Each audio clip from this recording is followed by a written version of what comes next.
The Mumbai-Ahmedabad bullet train corridor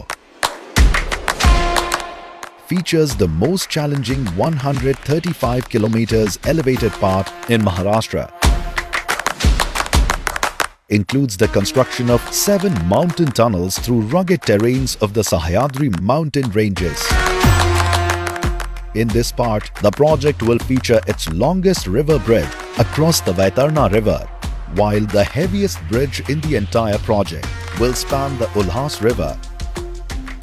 In Bhiwandi, the bullet train corridor will pass beneath Mumbai Metro Line 5. This part will also feature 3 state-of-the-art stations at Thane, Virar and Boisar.